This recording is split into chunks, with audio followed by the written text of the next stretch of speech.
Aujourd'hui, j'ai envie de partager avec vous le top de mes outils web de 2020, de la création de contenu à la diffusion jusqu'au reporting. Mais avant, laissez-moi vous dire pourquoi je ferai ça.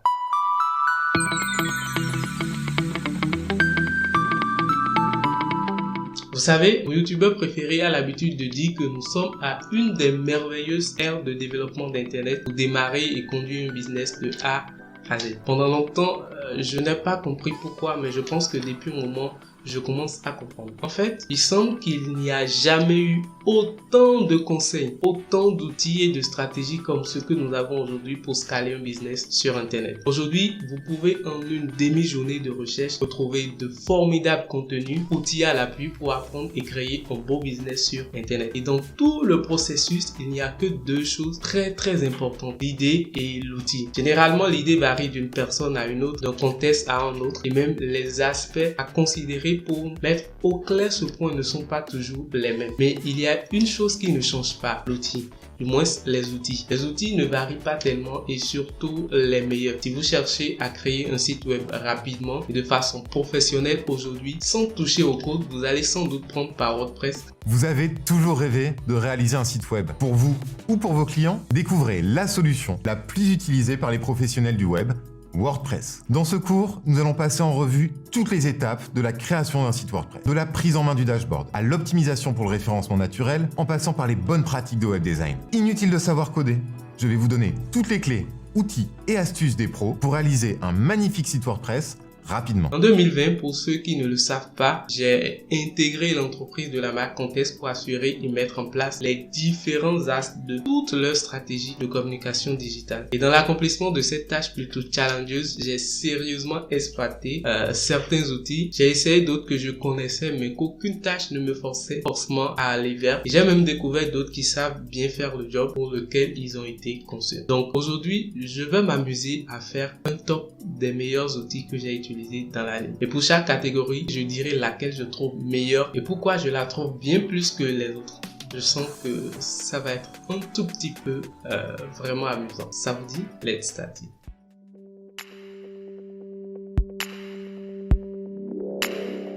Bonjour, je m'appelle Richmond Akbougan, je suis Community Manager freelance au Bénin et promoteur des médias trafiquants. Si vous êtes nouveau sur la chaîne, je vous souhaite la bienvenue. Ici, on partage des astuces et des méthodologies pour réussir nos business grâce aux réseaux sociaux. Si c'est une thématique qui vous intéresse, vous pouvez déjà commencer par vous abonner à la chaîne là et à activer la cloche de notification pour ne plus rater mes nouvelles vidéos. Vous allez aimer, je suis sûr. En marketing digital, généralement, on travaille sur trois grands axes de stratégie que d'autres appellent le web marketing stratégique. On travaille également à générer du trafic et puis à analyser nos actions pour voir les performances. Partant de là, je vais vous lister chaque catégorie et sous-catégorie de ces axes, ce qu'elles impliquent et les outils disponibles ainsi que ceux que moi j'utilise pour faire ces tâches. Bien évidemment, comme je le disais dans mon intro, je vous donnerai à chaque fois mon best parmi le lot. Alors, commençons par le commencement.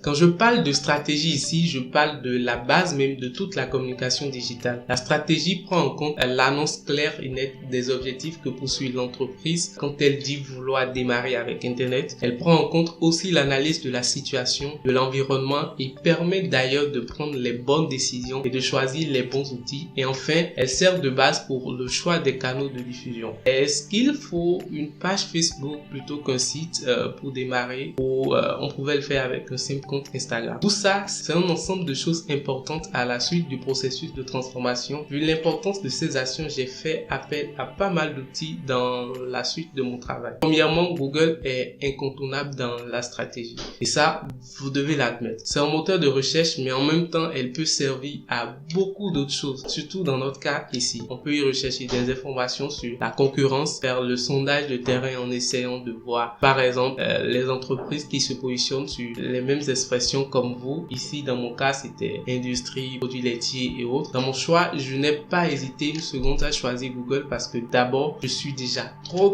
fan des produits Google. Ah oui, ça, il faut l'avouer. Et donc, par réflexe, c'est la plateforme qui réceptionne presque toutes mes requêtes de demande d'information. Et secondo, parce que c'est le moteur de recherche le plus populaire et le plus influent dans le monde. Mais il y a Bing, Yahoo qui est déjà vieux à mon avis et d'autres comme le Quad et bien d'autres s'il les questions de protection de données vous passent dans la tête. Donc mon best, c'est Google, et si vous savez un peu manipuler le langage du moteur de recherche, vous pouvez avoir accès à des informations encore plus précieuses. Après, j'ai fait appel à Google Alert pour que les choses se passent désormais sous mon contrôle. C'est un outil de monitoring de veille qui vous permet de suivre des mots-clés que vous allez configurer pour recevoir des messages lorsque ces mots-clés apparaissent sur Internet. Le problème ici, c'est que les sites locaux n'arrivent pas à se faire place dans l'actualité de Google dès les premiers jours. Donc, l'outil n'est pas forcément adapté pour nous. Aussi, j'ai constaté quelques bugs pour ça dont je ne parlerai pas ici. Mais malgré ça, malgré tout ce tas de problèmes, cet outil reste le plus facile à prendre en main et le plus accessible pour tous. Les gens vous parleront de SEMrush, de BuzzSumo, de Multitwitter, mais aucun de ces outils n'est vraiment mieux adapté à nous que Google Alert. Et même Google Alert marche pour nous parce que c'est un outil de Google et nous connaissons très bien la stratégie de ce GAFA. Néanmoins, vous pouvez compléter les rapports hebdomadaires de Google Alert par des recherches périodiques et manuelles sur les deux moteurs de recherche pour espérer avoir une mise sur les pré-crises. Et pour le monitoring côté réseaux sociaux, je recommande aussi la même chose. En tout cas, c'est ce que je fais chaque fin de semaine pour m'assurer que tout va quand même bien. Pour ceux qui ont un peu de moyens, essayer Hootsuite serait peut-être bien pour le monitoring, surtout pour les réseaux sociaux. Sinon là encore, faites comme à l'ancienne. C'est toujours un meilleur moyen. Le troisième pan de la stratégie qui concerne essentiellement la mise en place des canaux et outils pour la suite du processus, j'ai fait mes choix selon les meilleures règles de choix des réseaux sociaux dont j'ai parlé dans une précédente vidéo, tout en tenant compte de la marque en question et de nos objectifs initiaux. Donc vous verrez, pour ceux qui nous suivent déjà, qui suivent Contest déjà, nous avons une page Facebook, une page entreprise sur LinkedIn, un Instagram, une YouTube, et nous sommes aussi très bien présents dans WhatsApp pour le business. Et je peux vous expliquer ce qui a conduit à chacun des choix de ces réseaux sociaux. Facebook porte un nombre important d'utilisateurs et généralement on n'y trouve pas trop de mal à toucher la communauté locale. Et ça, c'est bien. LinkedIn, parce que nous avons des produits qui sont généralement faits pour des personnes valeureuses, je veux dire les professionnels en quelque sorte. Et être présent là est un avantage considérable pour nous. Instagram, parce que nous sommes dans l'alimentation et ce que nous vendons en première position même, c'est l'image, la qualité, l'envie de goûter. Donc forcément, une expérience hautement visuelle serait nécessaire. YouTube, ai-je besoin d'en parler? Enfin, nos spots et reportages y sont, et WhatsApp nous permet de garder contact avec les clients les plus proches de nous et d'aller vers des partenariats encore plus poussés. Là, je n'ai pas de best à choisir, sinon je choisirais Facebook parce qu'en plus de vous permettre de toucher une grande audience, ce réseau social intègre YouTube par Facebook Watch, vous permet d'atteindre aussi des professionnels ou même par la publicité et garder contact avec Messenger, et vos images peuvent quand même avoir une bonne place si vous le voulez. Donc lui seul intègre bien la fonctionnalité séparée des autres réseaux sociaux. En tout cas, à mon avis, c'est ça. Et je me demande même que si on vous disait de choisir un réseau dans la liste, vous choisirez autre chose que ce que j'ai choisi. Enfin, pas sûr. En tout cas, vous pouvez me donner vos avis en commentaire de la vidéo. Est-ce que la vidéo ne commence pas par être un petit peu longue? Bon, ne vous en faites pas, on va y aller un peu plus rapidement maintenant.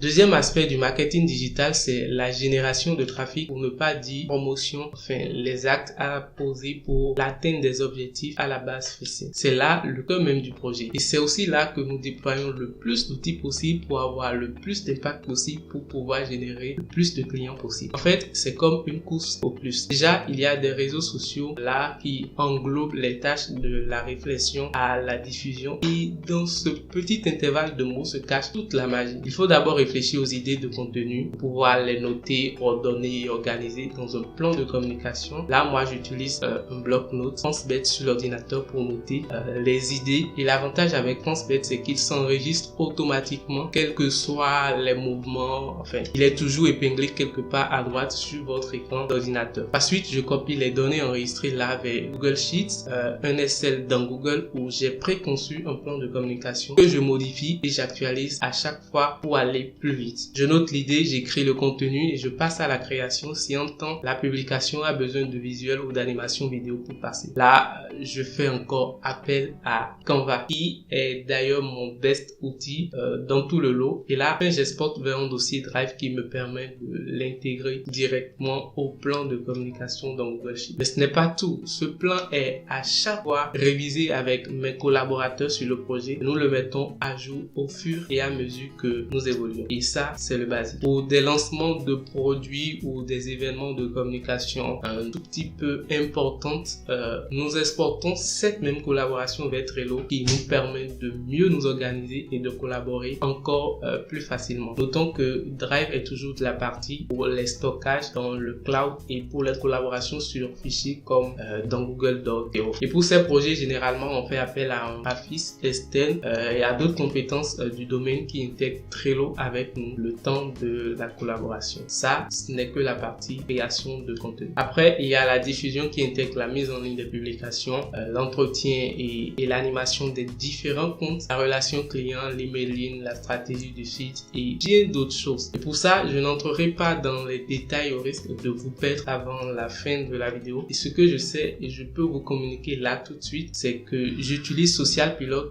Creator Studio, Facebook et parfois Buffer pour assurer la diffusion des contenus sur les réseaux sociaux. Pour le site, c'est WordPress, l'emailing, Mailchimp, tout que je commence à intégrer petit à petit. Messenger pour Instagram et Facebook. J'attendais cette solution il y a longtemps. WhatsApp Business pour les messageries hors de Facebook. Vous pouvez vous rassurer, je ne parle ici que des meilleurs outils, ceux que j'ai testés et qui me conviennent pas mal. Toujours dans la catégorie de génération de trafic, nous avons un aspect souvent oublié, mais qui compte énormément aussi, la publicité. Depuis quelques années déjà, la publicité sur Internet est devenue le principal, je dis bien le principal canal de la publicité pour certaines marques. Donc, les marketeurs, dans leur quête de trafic, de visibilité pour opérer des ventes, font appel à la bienveillance des créateurs de ces plateformes pour avoir plus de visibilité contre quelques centimes, bien évidemment. Et je ne vous dis pas combien c'est rentable. D'ailleurs, je parle d'outils ici, donc dans le cadre de ce travail, je n'utilise que les plateformes même de publicité qu'en plus des autres outils qui me permettent de générer la diffusion. Facebook a son gestionnaire de publicité carrément à part entière du réseau social et c'est celui qui vous donne d'ailleurs la main pour customiser les plus compliqués ciblages de vos produits. En tout cas, je ne connais pas d'autres outils, donc best.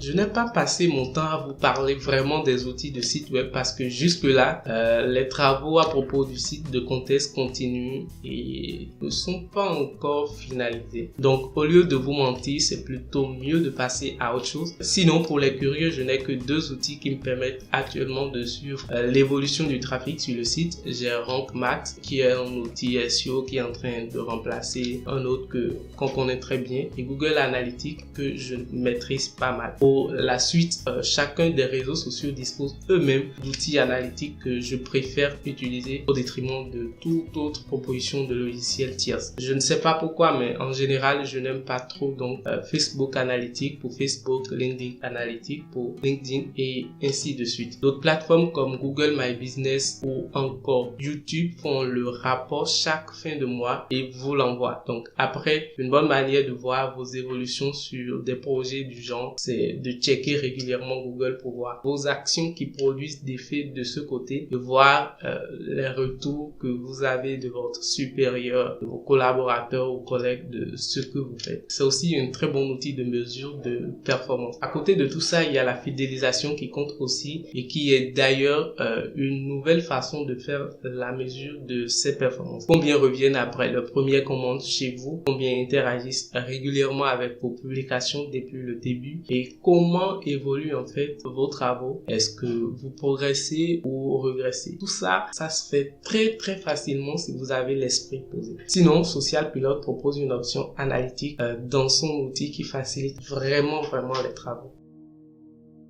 En résumé, j'ai parlé de plusieurs outils dans cette vidéo que mes efforts d'explication peuvent noyer ou faire que vous ne les reteniez point. Mais ce n'est pas grave, je peux vous faire un petit rappel. Sur l'axe de la stratégie, j'ai parlé de Google Bing, Yahoo avec Google le Best, Google Alert, SEMrush, BuzzSumo, Mailswifter avec Google Alert le Best, HotSuite et ou le check-in régulier dans les moteurs de recherche pour compléter la stratégie. J'ai également parlé des réseaux sociaux que je trouve d'ailleurs super bien partout, Facebook, LinkedIn, Instagram, WhatsApp avec Facebook le Best, même si on sait qu'il n'y a pas vraiment de best là, c'est toute une question de cible et de stratégie. Bien, du côté de la promotion ou de génération de trafic, j'ai parlé de PenseBet, Google Drive et tous ses composants, enfin, Google Sheet, Google Doc, etc., etc. Trello pour l'organisation, Canva pour la création visuelle, Social Pilot pour la diffusion et une partie de mesure. Les gestionnaires de publicité, les analytiques de chacun de ces réseaux, puis enfin les outils de suivi de la fidélisation pour de la mesure de performance. En gros, nous avons fait là le tour des mises en place, enfin générales de tout projet de communication digitale complète. La liste des outils n'est pas complète là tout de suite, mais vous pouvez en voir une plus complète dans le groupe Telegram